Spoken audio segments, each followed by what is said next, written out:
JSW कंपनीकडून jetty parking जवळ मोठ्या प्रमाणावर कांदळवन कत्तल सुरू. संजय जांभळे यांचा आंदोलनाचा इशारा. कांदळवन कत्तल सुरू असल्याबाबत तक्रार समिता पाटील यांनी केली होती. पाहणी करण्यासाठी आज अधिकारी वर्ग येऊन पाहणी करणार आहेत. नमस्कार, आपण पाहताय न्यूज कट्टा एक्सप्रेस. चॅनलवर पहिल्यांदाच आला असाल तर चॅनलला सबस्क्राईब नक्की करा. पेण तालुक्यातील JSW कंपनीकडून जेट्टी पार्किंग जवळ मोठ्या प्रमाणावर कांदळवन कत्तल सुरू असल्याबाबत तक्रार समिता पाटील यांनी केली होती. सदर तक्रारीच्या अनुषंगाने तक्रारीमध्ये नमूद केलेल्या ठिकाणी 26 फेब्रुवारी 2026 रोजी सकाळी 12:30 वाजता संयुक्त स्थळ पाहणी करून व मोजमापे घेऊन प्रस्तुत ठिकाणी कांदळवन तोड झाली आहे. अगर कसे याबाबत पडताळणी करण्यात यावी. तसेच सन 2005 पासून गुगल इमेज MRSSC कडील नकाशाचे अवलोकन करून वस्तुस्थितीबाबतचे फोटोग्राफ, अक्षांश व रेखांसह कांदळवनाची तोड झाली अथवा नाही याबाबत सुस्पष्ट अहवालाची नमूद करण्यात यावी. असा सर्व संबंधित यंत्रणांनी एकत्रित स्वाक्षरीचा अहवाल पेण तालुका स्तरावर गठीत केलेली समिती या कार्यालयाकडे सादर करण्यात यावी.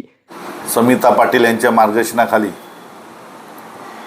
जो JSWचा वेस्ट माल जो शेतकऱ्यांच्या शेतामध्ये टाकला जातो आणि त्याच्यावर सुप्रीम कोर्टाचे आदेश आलेले आहेत की सदर माल हा शेतीमध्ये टाकू नये, त्याची विल्हेवाट ती तिथे शेतामध्ये टाकून लावू नये असं सुप्रीम कोर्टात चक्के आदेश आहेत. परंतु असं न करता त्यानंतर आणि सुप्रीम कोर्टाने सांगितलं की जेवढे नाले जे गावागावातले आहेत ते साफसफाई करायची आहे. ते तसं काही केलेलं नाही आहे त्यांनी. कालच 25 तारखेला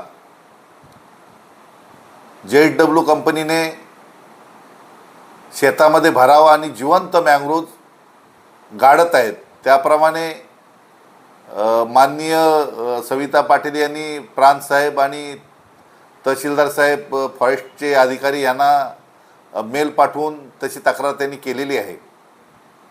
आणि त्याचे परिणाम असे झाले की प्रांत साहेबांनी आदेश काढलेले आहेत की संबंधित सर्व ग्रुपनी जाऊन तिथे जिथे जो भराव चालू आहे त्या भरावावर जाऊन दखल घेऊन गुन्हा दाखल करण्याचे आदेश त्यांनी दिलेले आहेत, कारवाई करण्याचे. तरी मला एवढंच समाजाला सांगायचं आहे की कंपनी जे कामगार आहेत, जे कॉन्ट्रॅक्टर आहेत त्यांच्यावर दडपशाही करते आणि दडपशाही केल्यानंतर त्याचे परिणाम आम्हालाच भोगायला लागते, कंपनीला भोगायला लागत नाही. कारण कॅन्सरचं प्रमाण एवढं वाढलेलं आहे. कालच मी डोलवी आमच्या खालच्या पाड्यामध्ये बघितलं तर पूर्ण काला पाणी येतोय आणि नाला पण तिथे साफ केलेले नाहीत आणि काला पाण्याचं एवढं त्रास तिथे आता आमच्या लोकांना होत आहे. परंतु काय झालं आहे की प्रत्येक घरातून गावातून कोणतरी कॉन्ट्रॅक्टर आहे, काय कोण कामाला आहे कॉन्ट्रॅक्टमध्ये, आणि कामाला असताना सर्वजण काही दृष्टी तिथे घाबरून कंपनीला घाबरून ते शेवटी कंपनी दडपशाही करते आणि मग उद्रेक करायला कोणीही नाही आहे.